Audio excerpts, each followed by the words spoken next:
Good morning. This lesson is for my Integrated 1 class, but before I get started, I want to say I hope that everyone is doing all right out there. This is for Unit 5, Lesson 5 or 4, I don't remember. I'll write it in the title, it doesn't matter. But what does matter are the goals. We only have one goal, and it's how to substitute an equation in slope-intercept form that has a fraction into an equation that is in standard form. So we're going to learn how to plug something like this into this. But before I do that, I'd like to just work out the example with a problem that has no fractions to remind you the steps in the process of what we do. I also wrote on the board the steps that we're going to need to add in order to finish this. So let's go back and do what we know how to do.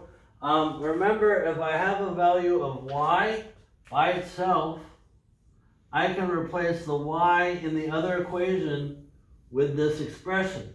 So my equation now becomes 3x minus 3. I'm going to replace this with a large parentheses, and that's equal to 0. Inside here, I get 2x plus 7, and now I go to my 6 steps to solve, right? Can I eliminate a fraction? No. Can I distribute? Yes, I can pass out a negative 3 and make sure we don't lose a negative sign here. So now I'm going to get 3x minus 3 times 2x is going to give me minus 6x minus 3 times plus 7. That's going to give me minus 21, and that's equal to 0. Can I combine like terms? Yes, I can. I can put these guys together and get minus 3x. If I have $3 and I owe you 6, you're going to tell me, hey, you owe me $3. Can I get all variables to one side? No, they're all on one side. Can I add or subtract a number away from the variable side of the equation? Yes, I can. I can add a 21 to both sides. So I'm going to do this step. So plus 21 to both sides. And now I'm left with minus 3x equals positive 21. Can I divide away a number? Yes, I can divide away that minus 3. So minus 3 gets divided to both sides. And I get that x is equal to a positive divided by a negative will give me a negative, so x is equal to negative 7. I can now plug this into either equation and get my y value. I like the bottom equation because it's easier to work with, so I'll plug it into that. And I get y equals 2. I'm not going to write an x, I'm going to write the x value, so it's 2 times negative 7 plus 7. 2 times negative 7, that's negative 14. Negative 14 plus 7. If I owe you $14 and I give you 7, you're going to tell me that I still owe you 7. So y equals minus 7, and my ordered pair, where these lines cross, is negative 7, negative 7. So again, I just wanted to do that problem as a review for what we know how to do. I've never taught this method in this way. I hope that it makes it easier. There's other ways to do this problem, but I thought, you know what the heck? Let's try it this way. All right, so we're going to eliminate the fraction. Well, let's go through the steps. We eliminate the fraction in the slope-intercept form equation. We get rid of the fraction in that guy. We multiply everyone in the standard form equation, and we do not simplify yet. We multiply everyone in the standard form equation by the same number. So for both of these, we use the same number. And that's the key. I should have written that out, but now I did. So that doesn't look like the same. Let me write that again. Use the same number. All right? And then after we do that, we're going to substitute in, and this is going to be the goofy part. This is going to be the part that might take a little extra practice to get used to. But once we're done with step 3, and we're in this, and we've simplified it, and done step 4, we're back to here. Okay? So let's see how this goes. I have no idea how this is going to go. This is exciting. Here we go. Let's do step 1.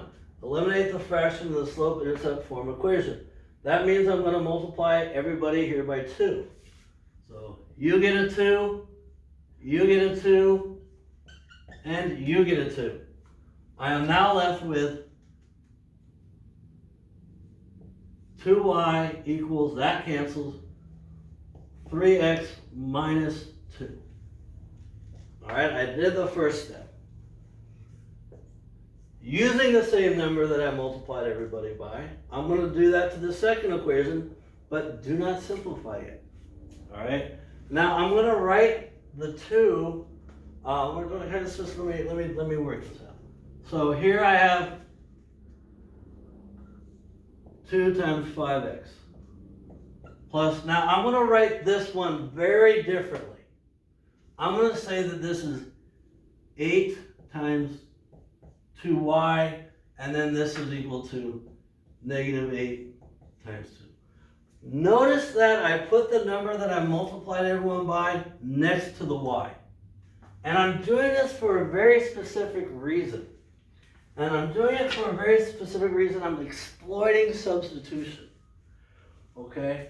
You know that there was a number 1 right there, and I could have said that this is 3 times 1y, and I could have replaced the 1y with that 1y. But in this problem, I have a 2y. And I have a 2y. So I'm going to replace this 2y with what it's equal to. All right, so this is the variation on the problem that I'm trying. I'm hoping this makes it a little easier for us. So let's see here. I'm going to substitute in 3x minus 2 in exchange for 2y. So I now have 2 times 5x plus 8 parentheses. 2y turns into 3x minus 2.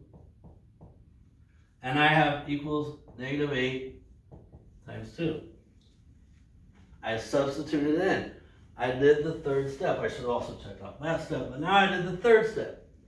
Okay, so this is where it got a little goofy.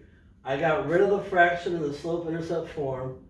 I created that exact value in the standard form, and then I was able to plug it in. So now we simplify and solve just like before. So now I'm left with 10x, which is 2 times 5, plus 8 parentheses 3x minus 2 equals negative 8 times 2, that's negative 16. And now we go to our 6 steps to solve. 1, 2, 3, 4, 5, and 6. And again, I hope this makes sense. I'm trying something new. Can I eliminate a fraction? No. Can I distribute? Yes. So now I get 10x plus 8 times 3x, that's 24x. And then 8 times negative 2, that is going to get me to negative 16. And that is equal to negative 16. All right, can I combine like terms? And the answer is yes. So I can put together 10x and 24x, and I get to 34x minus 16 equals minus 16. Okay. Can I get all variables to one side? No, they're all on one side. Can I add or subtract away a number? Yes, I can add plus 16 away. And now I'm left with 34x equals to minus 16 plus 16, that's 0. I like when equations equal 0 because when I divide into 0, I get 0 back. I don't know if this is always going to work like this. It won't always work like this, and I'm hoping I'm doing this correctly because I've never done this process before. You have nothing to share with 34 people. That means everybody gets nothing. All right, so let's plug in the value of x into either equation. And you know what? I like the first equation. And I like the first equation because if I plug in an x and I multiply it by any number, it cancels it out. So we're going to say y equals 3 over 2 times 0 minus 1. Well, that goes to 0, and I'm left with y equals minus 1. There's my ordered pair. That's my solution, I hope. Yeah, if I plug this into this, x turns into 0, negative 1 makes that negative 8, negative 8 equals negative 8. That's the solution. So this is just a different way to deal with substitution. If one of the equations that you're substituting in has a fraction. I thought we'd try this one out this year. So I'm going to go ahead and end the lesson right here. We're probably going to have to discuss this a few times, but I think it's kind of an interesting variation of substitution. All right, so have a good day, everybody. I'll see you later. Bye-bye.